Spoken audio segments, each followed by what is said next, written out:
வந்து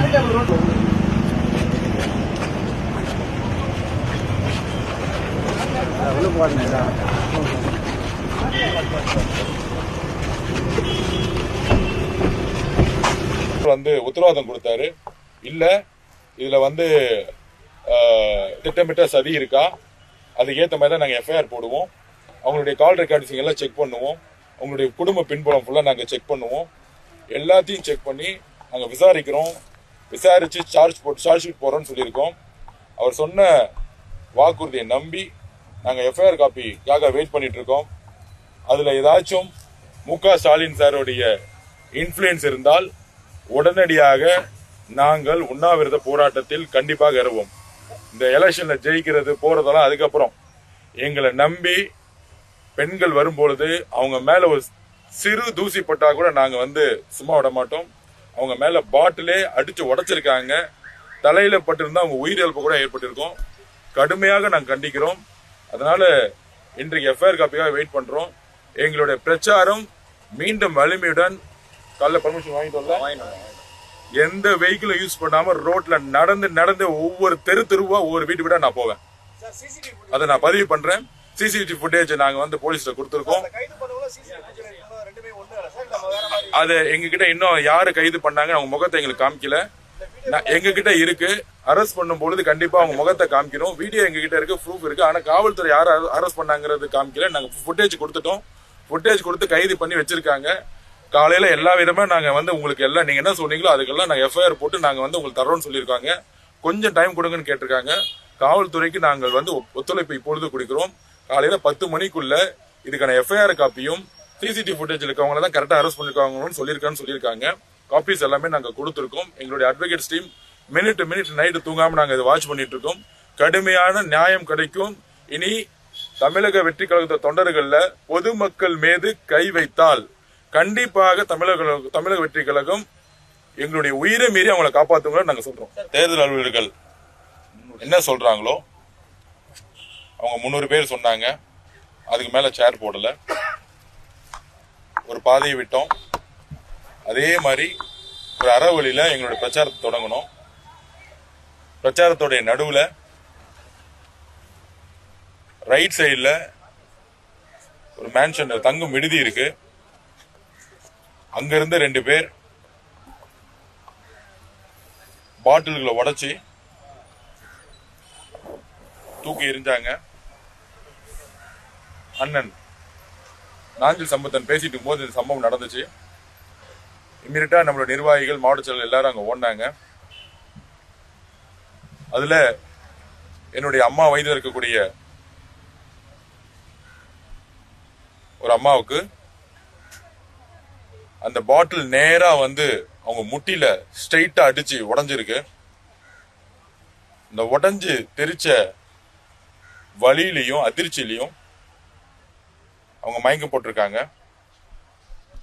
தலையில அடிபட்டு தான் இந்நேரம் உயிரே போயிருக்கும்.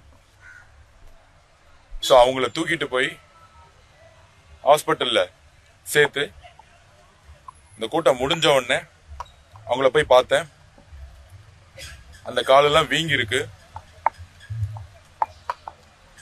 ட்ரிப்ஸ் ஏத்திட்டு இருக்காங்க. ஒரு மாதிரி பய உணவுல இருக்காங்க. அவங்க குடும்பம் வந்து ஒரு மாதிரி ரொம்ப டிஸ்டர்ப் ஆயிருக்காங்க. வலியோட நடக்க முடியாம உட்கார்ந்துட்டு இருக்காங்க. ஹாஸ்பிட்டல்ல பார்த்து முடிச்ச பிறகு அவங்களுக்கு தமிழக வெற்றி கழகம் சார்பாக எங்களுடைய தலைவர் விஜய் அவர்கள் தைரியம் கொடுத்தாரு. எங்களுக்கு நாங்க எல்லாரும் போய் அவங்களுக்கு தைரியம் கொடுத்தோம். அவங்களோட எப்பையும் நாங்கள் துணை இருப்போம்ங்கிறத பதிவு பண்ணோம். அவங்களுக்கு தேவையானதை எல்லாமே செஞ்சு கொடுத்துருக்கோம். இப்ப ட்ரிப்ஸ் ஏத்திட்டு இருக்காங்க. தலையில அடிபட்டு இருந்தா இந்நேரம் அவங்க நிலைமை என்ன நிலைமைங்கிறது எங்களை நினைச்சு பார்க்கவே பயமா இருக்கு.